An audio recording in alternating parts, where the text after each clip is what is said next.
어린이날 5월은 푸르구나 하는 그 어린이날의 노래가 생각이 납니다. 지금 이 푸른 5월을 이렇게 어린이날과 함께 시작할 수 있다는 건 참 복된 일이죠. 그렇지만 또 한편으로 마음이 무거운 것이 그 우리의 아이들이 자라기에 과연 이 모든 환경들, 이제 물질적인 이런 하드웨어적인 것이 아니라 그 영적인 환경들, 그것들이 과연 좋은 환경인가, 합당한가 하는 것들을 생각해 볼 때 오히려 마음이 무거워지고, 이런 그 열악한 그 피폐된 이런 영적 환경 가운데서 우리 아이들을 어떻게 양육해야 될까 하는 질문을 하게 됩니다. 그런 질문을 하다가 이렇게 오늘 본문을 좀 묵상하게 되었습니다. 오늘 본문은 우리가 아는 것처럼 스데반의 스데반의 설교이죠. 그 스데반 집사님께서 순교하시기 전에 그 유대인들 앞에서 설교하는 내용 중에 모세 부분입니다. 이 모세의 출생에 대한 것은 출애굽기 2장에도 나오지요. 그것을 조금 더 이제 분명하게 주석을 한 그런 이제 설교인데, 모세가 태어날 그때에 애굽에 새로운 왕이 들었었습니다. 근데 이 왕이 보니까 이 히브리인들, 이스라엘 백성들의 숫자가 너무 많은 거예요. 노예로 부려먹기에는 많을수록 좋긴 하지만, 만일 위급한 상태, 전쟁이 일어나면 이들이 그 적군과 힘을 합쳐버리면 오히려 위협이 될 수 있잖아요. 그래서 이제 이 아이들을 좀 제한해야 되겠다, 그렇게 생각한 거예요. 그래서 이제 그때는 산파들이 가서 아이들을 봤잖아요. 우리도 옛날에 산부인과가 없었고 산파들이 있었는 것, 우리 세대는 그랬는데, 그죠? 근데 이제 산파들에게 애굽에서 시킨 거죠. 아이들을 낳으면 여자아이는 살려두고 남자아이는 다 죽여라. 그랬는데 하나님을 두려워하는 이 산파들이 이야기하기를, 아이고, 이 히브리인들은 너무 건강해가지고 우리가 소식을 듣고 달려가면 벌써 혼자서 아기를 다 낳아서 우리가 어떻게 할 수 없었습니다. 뭐 이렇게 둘러댄 겁니다. 그러니까 이 바로 왕이, 자, 좋다. 그러면 이제 그 여자아이가 태어나면 그냥 길러도 좋다. 그런데 남자아이가 태어나면 반드시 그 아이를 나일강에 이렇게 던져라, 버려라, 죽여라, 이렇게 된 겁니다. 이제 그때 마침 모세가 태어난 거예요. 모세가 태어났는데 보니까 이 아이가 너무 건강하고 참 하나님 보시기에도 아름답다. 이게 이제 외모가 뭐 아름다운 것도 있겠지만 하나님의 뜻을 이룰 수 있는 사람이었다는 뜻이겠죠. 어쨌든 그런 아름다운 모습에 석 달 동안 어떻게 아이를 버리겠습니까? 그죠? 기르죠. 그런데 아이 이제 울음소리가 커지고 아이가 이렇게 자라나면서 주변에서 이제 알게 되면 위험해지니까 그 갈대 상자를 만들죠. 그리고 거기에 석청을 바르고 그 아이를 거기에 눕혀서 그 나일강에 이렇게 띄워 보내게 됩니다. 그러면서 이제 그 미리암, 이 모세의 누나가 되는 미리암을 이제 시켜서 미리암이 멀리서 그 갈대 상자가 떠내려가는 걸 보는데, 마침 이 갈대 상자가 떠내려갈 그때에 나일강에 그 애굽의 공주가 이렇게 나왔다가 그 갈대 상자를 발견하죠. 열어보니까 아이가 있는 겁니다. 그럴 때 이제 미리암이 쫓아가서 내가 젖이 풍부한 한 여인을 안다, 그렇게 이제 소개를 해서, 그렇다면 좋다, 보자, 이래가지고 이제 그 요게벳이죠, 다시 자기 엄마 품에서 이제 어린 시절을 보내죠. 그러다가 이제 자라나서 다시 그 애굽 궁전으로 들어옵니다. 궁전으로 들어와서 거기에서 이제 왕자의 대접을 받게 되죠. 그래서 왕궁의 모든 교육들을 다 필요하게 됩니다. 아마 지혜가 뛰어났던 것 같아요. 그래서 그 이후에 이 모세가 말하는 것과 행하는 모든 일이 능해서 많은 사람들이 모세를 이제 인정하게 됩니다. 그래서 모세가 거기에서 인정을 받고, 학자들에 의하면 이 모세의 서열이 바로가 되는, 즉 이집트의 왕이 될 수 있는 서열에까지 올랐다, 그렇게 말합니다. 그랬는데 갑자기 나이가 한 40이 돼서 이 사람의 마음에 그 이스라엘 자기 동족들을 돌아볼 마음이 생기게 된 것이에요. 이제 그래서 이제 사건이 뒤에 이제 일어나지만 거기까지 읽다가 저한테 이제 질문이 하나 생긴 거예요. 무슨 질문이냐면 이해가 안 되는 거예요. 아니 궁전에서 자랐는데 왕자로 자랐고 모든 것이 부족함이 없이 자랐고 특히 애굽의 교육을 철저하게 받았잖아요. 애굽의 교육에는 단지 이 뭐 사회 지식적인 교육뿐만 아니라 영적인 것까지 들어 있거든요. 그러니까 우리가 그 애굽 땅이 얼마나 영적으로 피폐하고 우상의 땅인지는 그 출애굽 과정에서 10가지 재앙을 통해서 우리가 확인할 수 있잖아요.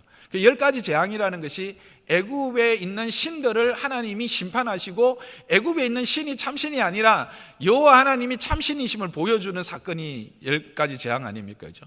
그래서 그 재앙을 통해서 보여줬을 뿐만 아니라 그 이후에 이제 그것이 단지 애굽 사람, 즉 이집트 사람들에게만 영향을 미친 게 아니라 그 히브리인들에게도 깊은 영향을 미쳤다는 것을 알 수 있는 사실이 시내산 밑에서 큰 사건이 하나 있잖아요. 모세가 하나님의 부름을 받아서 시내산 올라갔는데 안 내려오잖아. 그러니까 이스라엘 사람들이 아니 우리를 애굽에서 인도한 모세도 없고 우리 어떻게 하냐, 그 애굽에서 인도한 우리 그 신에게 우리가 제사하자 이렇게 했는 거예요. 그래서 그들이 신이라고 만든 게 뭡니까? 금송아지잖아요.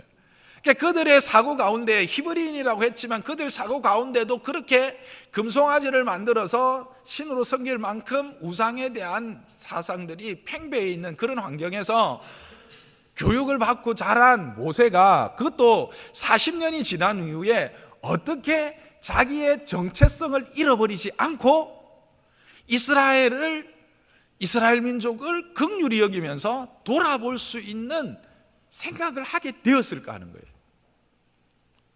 이게 제 질문이었어요. 여러분 그렇지 않습니까? 이게 자연스러운 일입니까? 모세가 40이 되어서 갑자기 어느 날 뭔가 이렇게 번쩍 눈이 떠진 걸까요?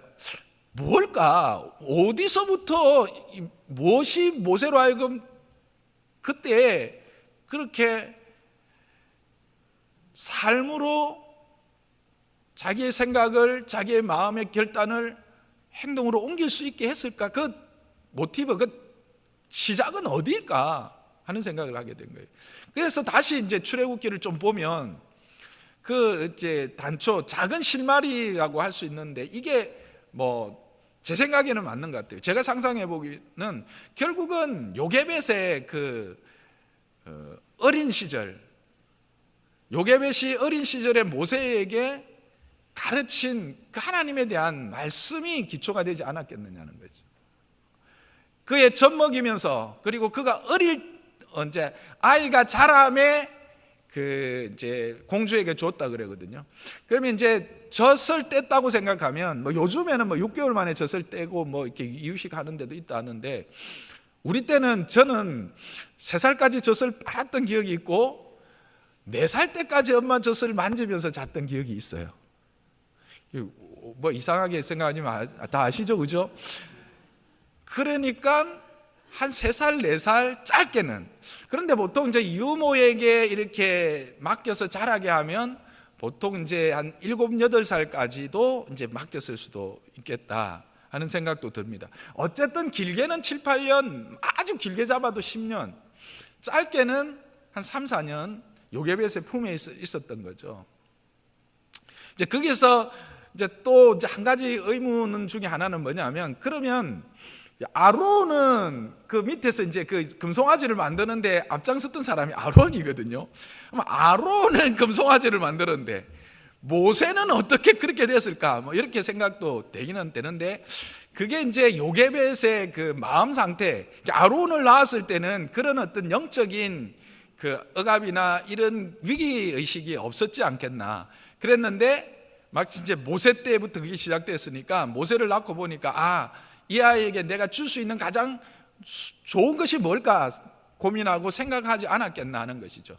그리고 실제로 이제 모세가 모세오경을 썼는데 창세기, 출애굽기, 레위기, 민수기인데 출애굽기, 레위기, 민수기, 신명기는 이제 모세의 삶 가운데 있는 부분이지만 창세기는 실제로 경험하지 못한 이야기거든요. 물론 성령께서 그를 깨닫게 하셨지만 모티브가 있다는 겁니다. 그게 뭐였을까? 결국은 물론 그 안에 있는 이스라엘 백성들이 전해오는 구전들이 있지만 그것 중에 중요한 것 하나는 그가 어릴 때 요게벳으로부터 들었던 그 구전의 말씀, 하나님에 대한 말씀이 모티브가 시초가 시발점이 되지 않았겠는가, 그렇게 생각을 저는 해보는 겁니다.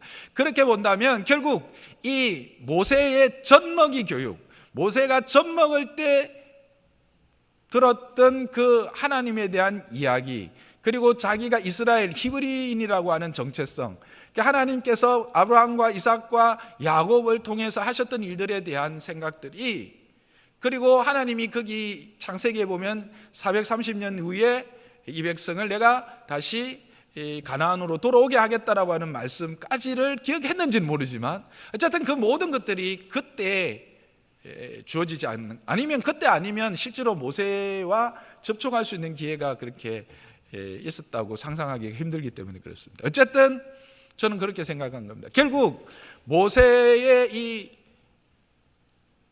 전환, 모세의 그 히브리인으로서의 정체성을 온전히 드러내고 그 역할을 감당하려고 시작했던 그 단초는 결국 요게벳의 요라메스의 교육, 그것이 시초가 아니었나 하는 생각을 하게 되는 겁니다. 근데 이것이 모세에게서만 나타나는 것이 아니라 성경을 보면 실제로 많은 부분들을, 그런 것을 이렇게 확인하게 되죠. 다니엘과 세 친구, 그들도 노예로 잡혀간 거잖아요. 그리고 그들도 역시 왕의 학교에서 다니고 있던 자들이었거든요. 그래서 왕의 상에서 나오는 음식과 그 포도주로 자신을 더럽히지 않겠다, 이 말은 왕의 음식이 왜 맛있을 건데 이렇게 이제 생각할 수 있는데, 그 모든 왕의 음식이라는 것이 결국은 그 제사상으로 그들의 신에게 바쳐진 음식이 나오는 거거든요. 근데 이제 야채는 그 제사상에 안 올립니다. 한국에도 야채를 안 올리나요? 전 잘 모르겠는데 하여튼 제사상에 올리는 것들은 이제 그 고기들하고 포도주를 올렸기 때문에 그런 것들로 자기를 더럽히지 않고 야채만 먹겠다 이렇게 된 거거든요. 이게 이해가 됩니까? 그죠? 노예로 잡혀가고 그 왕궁에서 배우고 있는데 죽으려고. 그런데 그렇게 했단 말이에요. 그렇게 어떻게 할 수 있었을까? 애쓰더 죽으면 죽으리다 하고 그 백성을 돌아볼 수 있는. 근데 그는 왕후였어요. 왕비요. 수상궁이라고 하는 참으로 아름다운 궁, 너무 아름다운 그 궁에서 왕비로 사는데 그 모든 것들을 그 민족을 위해서 내어줄 수 있었던 이유가 뭘까 하는 거예요. 에스라, 포로로 잡혀갔지만 그는 여전히 학자였단 말이에요. 느헤미야, 술 맡은 관원이에요. 이거 우리가 뭐 술 따르는 자 이렇게 하니까 요즘 뭐 이렇게 이상하게 생각할 수 있죠. 그게 아니거든요. 여러분, 그 문고리 권력 아시죠? 그거거든요. 가장 측근에서 그의 생명을 담보할 수 있는 사람인 거예요. 측근 중에 측근이죠.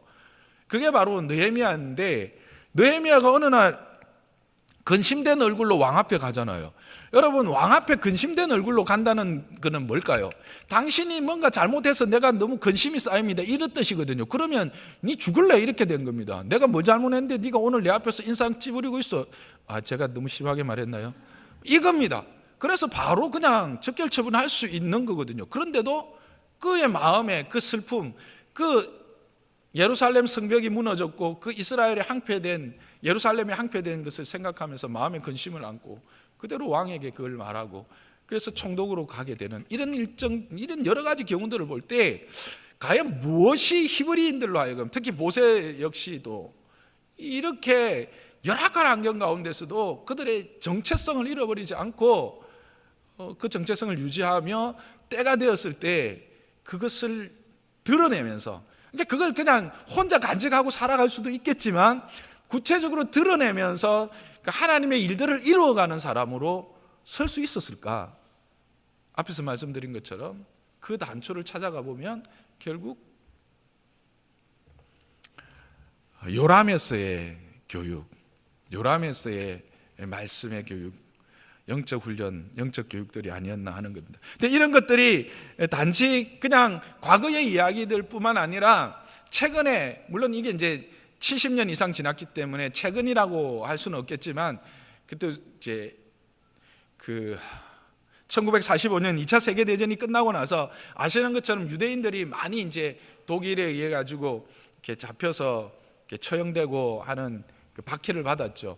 그때 많은 아이들이 이렇게 고아로 버려지거나 이렇게 또 이렇게 고아원에 이렇게 가는 이런 일들이 많았어요. 그래서 전쟁이 끝나자 그 유대인의 랍비인 엘리저 실버라고 하는 이제 랍비가 그 유럽 전역에 있는 아이들을 이렇게 유대인 아이들을 찾아서 다시 이제 그 부모가 살아 있으면 부모와 연결해 주거나 아니면 이제 그들 친척이라도 이렇게 연결해 주고 하는 이제 사업을 하고 있었어요. 그런 사업을 하던 중에 이제 프랑스에 있는 어떤 수도원에 이제 아이들이 많은데 거기에 유대인 아이들이 많이 보내졌다는 이야기를 듣게 됩니다. 그때 수도원이라고 하면 요즘으로 따지면 고아원과 같은 역할을 기능을 한 것이죠. 그래서 이제 이 랍비가 그곳을 찾아갑니다. 그래서 아이들을 만나지만 그 아이들이 어릴 때 왔기 때문에 뭐 히브리어를 알거나 뭐 그런 것들을 알 수도 없죠. 전쟁이 몇 년, 39년부터 시작했으니까 45년이니까 6년 정도 전쟁 기간 중에 뭐 일찍 온 아이들은 벌써 4, 5년, 늦게 온 아이들이라도 2, 3년. 그러니까 아이들 어릴 때 뭐 2, 3년 지나면 다 잊어버리잖아요. 그죠? 그리고 아주 어릴 때 왔기 때문에 뭐 그런 것은 기대를 못 했던 것 같습니다. 그럴 때 이 랍비가 방법이 없는 거예요. 그럴 때 이 랍비가 탁 떠오르는 게 있었어요. 그게 뭐냐면 이 노래를 부른 겁니다. 한번 들어보시겠습니까?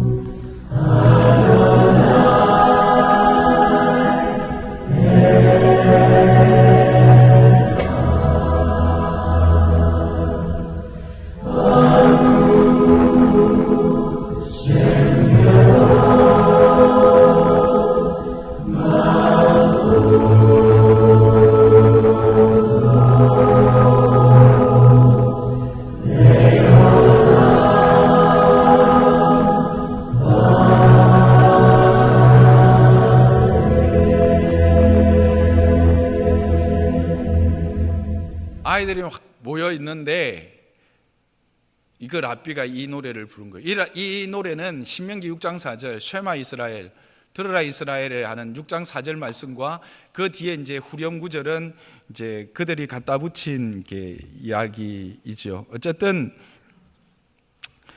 이 찬양, 그 영광의 찬양을 이제 부른 겁니다.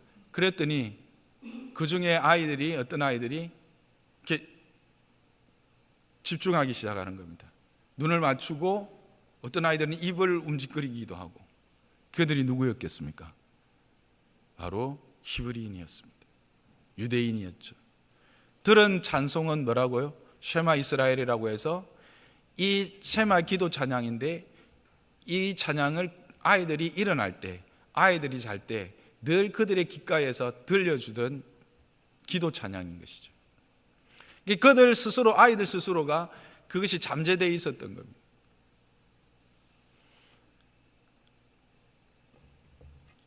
우리가 유대인들의 어떤 교육에 대한 이야기를 많이 하는데 결국 모세가 모세되고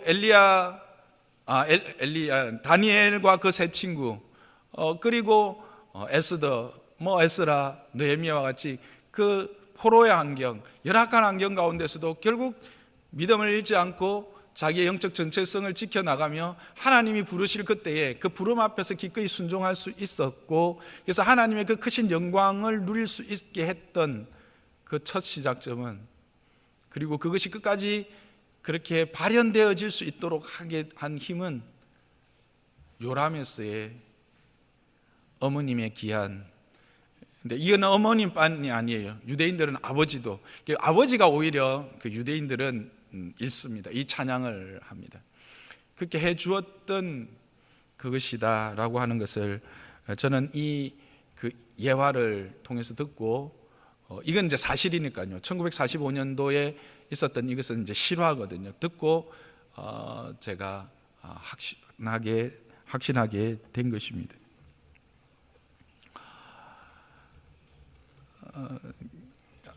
우리 한국에 있는 많은 부모님들 참 자녀에 대한 사랑이 지극합니다. 그래서 우리의 자녀들에게 뭔가 잘해줘야 된다는 생각이 많습니다. 좋은 생각이죠. 잘해줘야 되죠. 근데 그것이 어떨 때는 강박관념처럼 이렇게 자리 잡고 있습니다. 근데 묻고 싶습니다.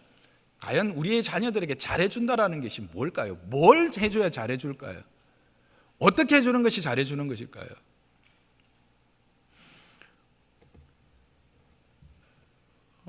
저는 신명기 6장 4절 5절을 가지고 그 답을 여러분들에게 주고 싶습니다. 신명기 6장 4절 5절을 함께 읽어보겠습니다. 시작. 이스라엘아 들으라. 우리 하나님 여호와는 오직 유일한 여호와시니 너는 마음을 다하고 뜻을 다하고 힘을 다하여 내 하나님 여호와를 사랑하라. 그렇게 합니다. 우리 아이들에게 가장 잘해주는 것, 또 반드시 해줘야 되는 게 뭐냐면 하나님에 대하여 듣게 하는 것입니다. 6절은 그것입니다. 쉐마 이스라엘, 들으라 이스라엘. 아도나이 엘로헤누. 아도나이 하나님은 엘로헤누 우리의 하나님이다. 아도나이 에하드 하나님은 유일하신 하나뿐인 하나님이시다. 이것이 우리가 우리의 자녀들에게 말하고 전해야 될 가장 좋은 선물이다. 가장 좋은 것이다. 저는 생각합니다. 왜 그렇습니까? 하나님이 모든 것의 주인이시기 때문에 그렇습니다.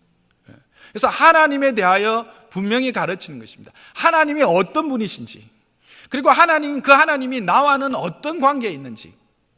그래서 여기서 에하드라는 게 이게 유일한이라는 뜻인데, 이게 단일의 하나가 아니라 삼위일체를 일컫는 히브리어입니다. 실질적으로. 그래서 유일한 하나님 이렇게 나오는데, 하나님의 존재에 대한 가르침과 그가 누구의 하나님이다? 나의 하나님이다. 우리의 하나님이다. 엘루헨 우리의 하나님이다 라고 하는, 나와 어떤 관계에 있는지를 분명히 가르쳐야 되는 거예요. 그러니까 하나님에 대해서, 하나님의 존재와 나와의 하나님의 관계에 대하여 우리는 분명히 가르쳐야 된다. 그것이 성경의 우리를 향한 요구입니다. 저와 여러분이 그와 같은 부모가 되기를 주님의 이름으로 축복합니다. 두 번째는 5절입니다. 그러면 그 하나님, 나의 하나님이신 그 하나님 앞에, 참 하나님이시고 유일한 하나님이신 그분 앞에 그러면 나는 어떻게 나아가야 하는가, 그 하나님과의 관계를 나는 어떻게 맺어야 하는가를 가르쳐야 된다는 것입니다. 그게 5절이지요.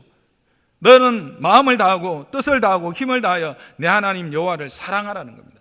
여호와를 사랑하는데 어떻게 사랑하느냐? 마음을 다하고 뜻을 다하고 힘을 다하는 것입니다. 근데 이렇게 하는 것이 구체적인 모습이 뭡니까? 예배이지요. 그러니까 하나님과의 관계를 어떻게 맺을 것인가를 분명히 가르치는데, 그 가르침의 가장 분명한 방법이 종합선물 세트와 같은 것이 뭐냐? 예배라고 하는 것입니다. 그래서 우리 아이들에게 예배에 대하여 우리는 분명히 가르쳐야 합니다. 예배는 여러 가지 선택 중에 하나가 아니라 반드시 우리가 그 하나님을 나의 하나님으로, 그리고 내 하나님이 되어서 나의 삶의 방패가 되시고 나의 삶의 참 요새가 되시고 나의 길이 되시고 나의 빛이 되시는 그 하나님이 내 삶 속에서 누려지고 확인되기 위해서 나는 그분 앞에 예배자로 서야 된다라고 하는 사실을 분명히 가르치라는 것입니다. 이것은 저의 경험을 통해서도 분명히 드러나고 있습니다. 제가 자녀로서 그 기억하는 우리 어머님의 영적 모습은, 어릴 때 제가 강원도에서 살 때, 제가 막 이제 인식되어질 때 뭔가 이렇게 깨달아지는 최고 가장 먼 기억이 뭐냐면, 호롱불 밑에서 그 호롱불을 켜놓고 그 흔들리는 불빛 아래에서 성경을 읽고 찬송을 부르던 어머님의 모습이에요. 그때 어머님이 가장 즐겨 부르시던 찬송이 그거예요. 빈들의 마른 불과. 이게 즐거운 곡인데 왜 그렇게 슬프게 부르셨는지 늘 그냥 빈들의 마른 불같이 시들은 나의 영혼 주님의 흡족하는 이 찬양을 부르시는데, 그러면서 막 눈물도 흘리시고 이러는데 그게 제 기억에 가장 멀리 있는 기억이에요. 어머니에 대한 기억과 모든 기억을 통틀어서 할 때는 가장 멀리 있는 기억이니까 그게 제일 깊은 기억이죠. 그 모습을 저는 잊을 수가 없어요. 그래서 그걸 생각할 때마다 저는 이 찬양을 좋아해요. 나의 사랑하는 책 비록 헤어졌으나 어머님의 무릎 위에 앉아서. 어머님을 생각할 때마다 그 무릎이 함께 생각나는 거예요. 그 어머님의 찬양이 생각나는 거죠. 근데 내가 어딜 가겠어요? 예? 여러분, 저의 그 쓸데없는 과거를 알고 계시죠? 예. 한 달에 보름은 학교 안 가고 책가방 집에 지하실에 던져놓고 만화방 가서 놀다가, 모르시는 분은 계속 모르십시오만은 뭐 말해놓고 또 몰라라 하면 안 되겠죠. 그랬던 제가 초등학교 3학년 때 학교가 가기 싫었던 이유가 있죠. 초등학교 3학년 때 글을 읽기 시작했으니 무슨 학교가 재미있었겠습니까? 그랬던 저이지만, 그랬던 제가 그래도 끝까지 믿음 안에서 이렇게 여기까지 올 수 있었던 이유가 뭘까요? 저는 그때 어머님의 기도요, 그때 어머님의 찬양이 저를 어디 갈 수가 없어요. 그게 생각나는데 제가 어딜 가겠습니까?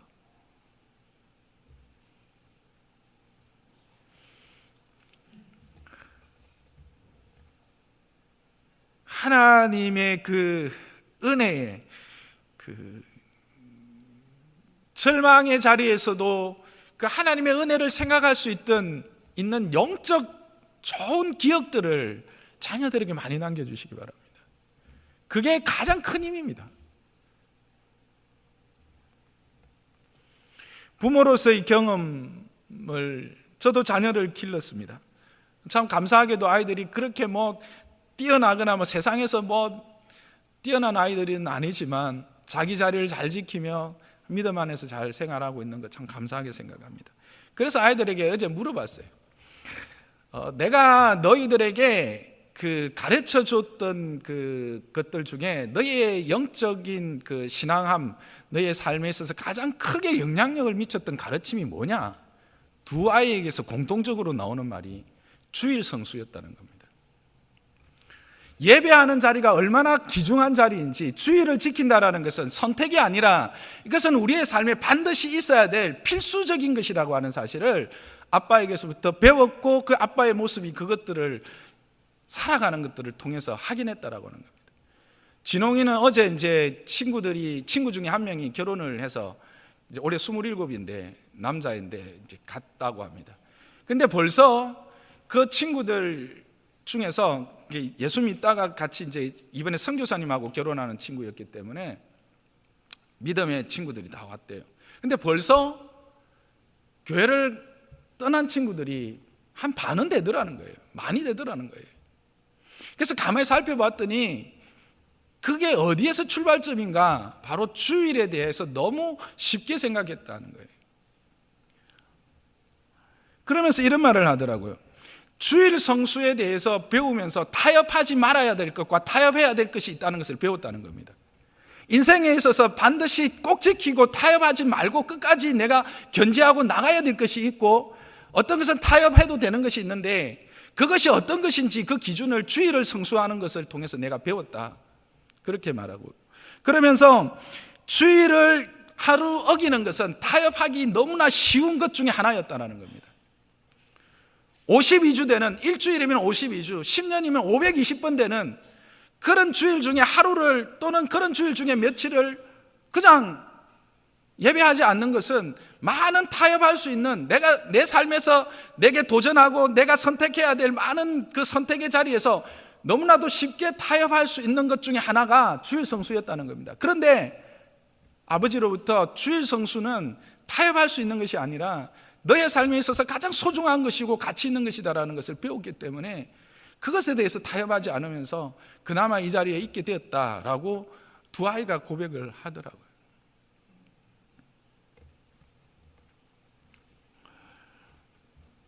여러분, 예배하는 자리, 이것은 우리의 존재 이유입니다. 그렇지 않습니까? 하나님이 그의 형상으로 우리를 지으시고 하나님이 우리를 기뻐하시면서 그 에덴을 허락하시고 안식일을 허락한 그 이유가 뭡니까? 하나님이 피곤해서 그랬다고 했습니까? 아니잖아요. 그 안식일에 하나님이 우리를 행하신 큰 일과 은혜를 기억하고 생각해서 그 하나님 앞에서 감사하고 찬양하며 하나님과의 깊은 교제를 통하여 그 하나님의 크기, 그 하나님의 사랑의 깊이와 넓이와 높이가 어떠함을 깨달아 아는 그 은혜의 풍성함, 은혜의 충만함을 나의 삶 가운데 누리며 살아가게 하는 것 아닙니까? 여러분, 우리의 자녀들 하나님이 택한 백성이면 반드시 돌아올 것입니다. 그러나 여러분, 참으로 안타깝게도 돌아오는 그 순간 많은 부분들을 우리는 뭘 확인하게 됩니까? 이런저런 것으로 상처받고 이런저런 것에 의해서 정말 찢겨진 심령들이나 찢겨진 상황에서 그저 정말 죄진 맡은 우리 구주 하면서 어찌할 수 없는 그런 모습으로 돌아옵니다. 부모의 마음이 어떻습니까? 그렇게 우리의 자녀들이 돌아오지는 말아야 되겠죠. 우리의 자녀들이 믿음 안에서 하나님의 은혜의 주심의 그 부요함을 누리면서 찬양하면서 살아가는 것보다 우리를 기쁘게 하는 일이 어디 있겠습니까? 그러려면 어디서부터요? 요람에서부터 시작하는 거예요. 벌써 늦었는데요. 늦지 않았습니다. 지금도 늦지 않았습니다. 아이들이 중고등학생이 되면 말을 안 들어요. 그렇죠. 말을 안 듣죠. 죄송하지만 두 가지 이유가 있을 거예요. 하나는 가르치지 않았거나 하나는 여러분의 삶으로 보여주지 않았을 개연성이 있습니다. 그러나 지금이라도 다시 아이에게 정직하게 말하십시오. 그때 내가 잘못 생각했다. 그때 내가 니한테 잘못했다. 지금이라도 같이 함께 말씀 읽고 내가 너를 위해서 기도하겠다. 이야기하고 하십시오. 아이는 돌아오게 돼 있습니다. 구체적으로 어떻게 할까요? 저는 지난번에 작년에 우리가 시편 기도, 올해 초인가요? 시편 기도를 했었죠. 시편 1편 같은 경우는 이런 거죠. 아이와 함께 시편을 간단하게 읽습니다. 복 있는 사람은 악인의 꾀에 죄인의 길에 서지 않고 악인의 꾀에 빠지지 않고 오만한 자리에 앉지 아니하고 여호와의 율법을 즐거워하여 그 율법을 주야로 묵상하는 자라다. 저는 시냇가의 신기오신 쭉 읽습니다. 그리고 나서 듣고 기도하자 하면서 기도하는 거예요. 하나님 아버지, 오늘 하루 상근이가 정말 죄인의 길에 서지 않고 악한 꾀에 빠지지 않고 오만한 자리에 앉지 않도록 은혜를 베풀어 주옵소서. 그렇게 하고 그냥 보내는 거예요.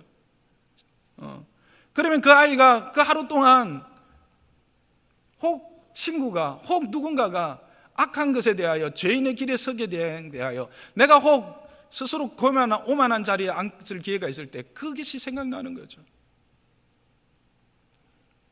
또 하루는 하나님 아버지, 우리의 자녀가 정말 주와 율법을 주야로 묵상해서 시냇가에 심기어진 나무가 되어서 하나님이 주신 모든 것들을 잘 습득하고 그래서 열매를 맺는 인생이 되게 하여 주시고 그래서 큰 나무가 되어 그 그늘로 힘을 줄 수 있는 그런 아이가 되게 해 주십시오.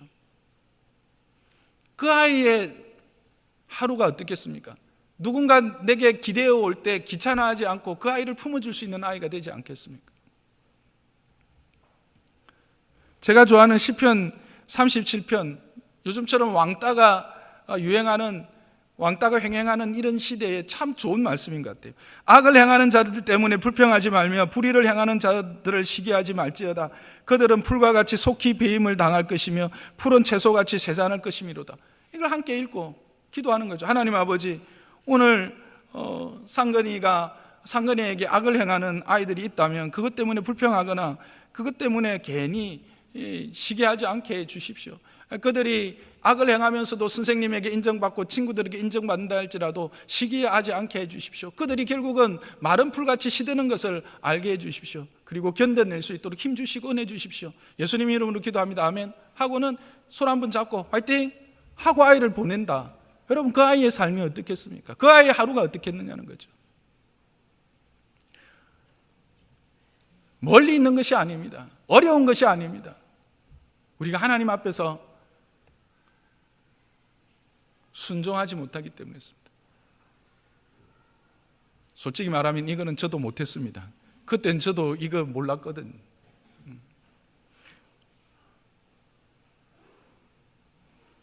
우리 교회에서 좋은 콘텐츠들이 여러분들의 가정에 제공되는 걸로 저는 알고 있습니다. 유치부 같은 경우에는 챈트 동영상과, 챈트라는 것은 이제 암송을 노래처럼 랩처럼 이렇게 부르게 되어 있는 겁니다.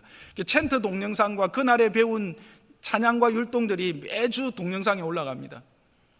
그럼 여러분들이 그것을 보고 아이들에게 야 챈트 같이 해보자 하면은 암송 하나 하는 겁니다. 일주일 동안 암송 하나 하는 겁니다.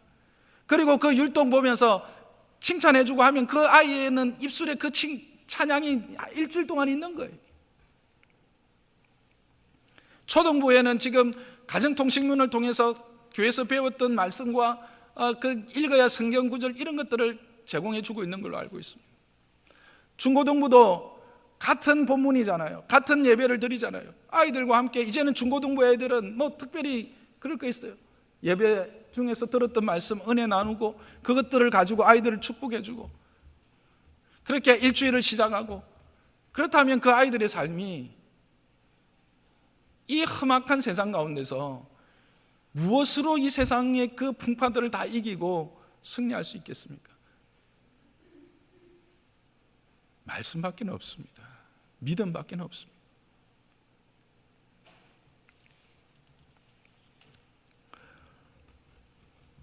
그러면 어떤 분은 이렇게 생각하고 질문할 수 있을 겁니다.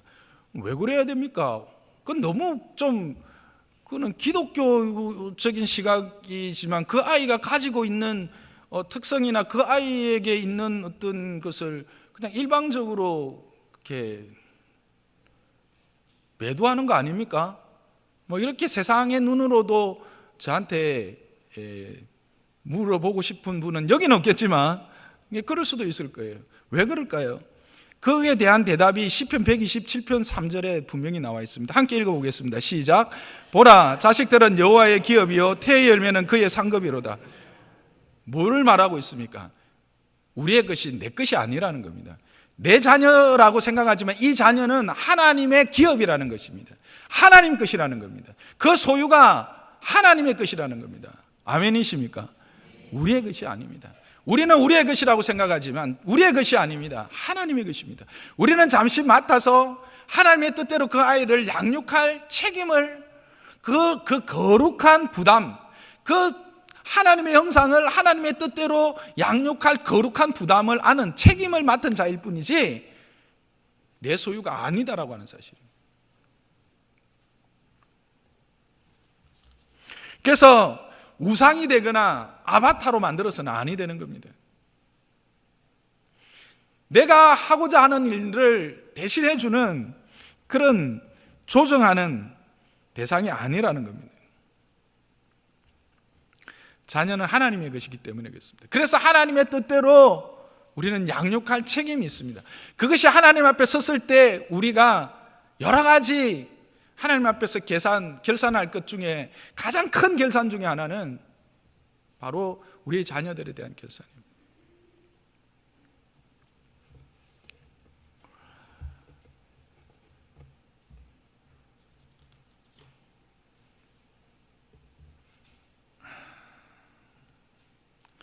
아이들이 참 실제로 이렇게 제가 설교를 하지만 저도 지나간 시간들 우리 수연이와 진홍이와의 했던 그 생각들을 해보면 쉽지는 않아요. 결코 쉽지는 않아요.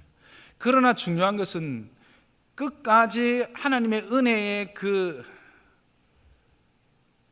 결과, 하나님의 은혜 주심에 대한 신뢰, 하나님의 신실하심에 대한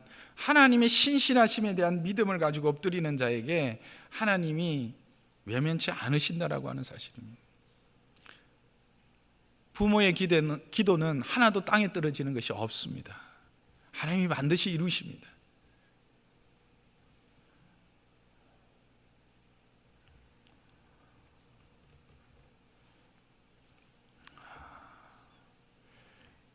제가 하던 중에 하나만 좀 부탁을 하고 설교를 마치겠습니다.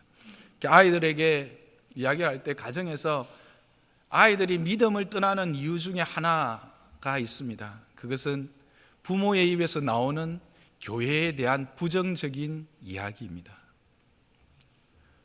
여러분, 부모님이 주일날 즐겁게 교회에 가서 막 교회에서 보면 부모님이 막 웃는 얼굴을 하고 인사를 하고 막 하다가 집에 오면 뭡니까?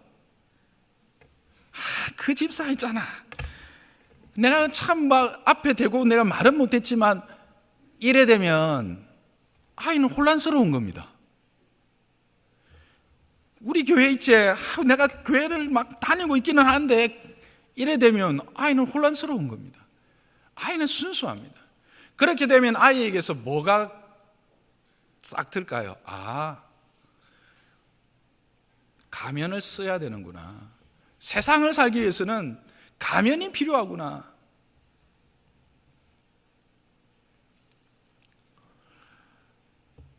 기도하십시오. 이 땅에 온전한 교회가 어디 있습니까? 그렇다고 우리 교회가 문제가 있는 건 아니고요. 여러분이 여기서 함께, 제가 늘 하는 말씀, 드리는 말씀, 저와 함께 제가 은퇴할 때까지 계시고 저를 장례 보내주시면 참 감사하겠습니다만, 또 하나님의 뜻이 어디에 있는지 몰라서 우리는 교회를 또 옮겨야 될 때도 있고 새로운 교회를 찾아야 될 때도 있을 수 있습니다. 그럴 때 여러분이 그 교회가 정말 하나님의 뜻 안에서 온전하지 못하면 참 마음 아프지만, 그러나 하나님 앞에서 기도하면서 그렇게 방법을 구하시되, 절대 아이들 앞에서, 특히 어린 아이들 앞에서 그 사고 판단이 잘 안 되는 유치부, 초등부, 특히 초등부 아이들, 교회 이야기, 그다음에 교회 성도들에 대한 부정적인 이야기들, 부부 간에는 엄밀하게 좀 이야기하면서 그렇게 기도하시더라도 절대 아이들에게 그 이야기 제발 하지 마시기 바랍니다. 아이들을 교회를 떠나게 하는 가장 중요한 요인 중에 하나입니다. 그리고 부모에 대해서 신뢰감을 잃어버리게 하는 지름길입니다. 여러분, 그렇지 않겠습니까? 여러분이 자녀라고 한번 생각을 해보십시오.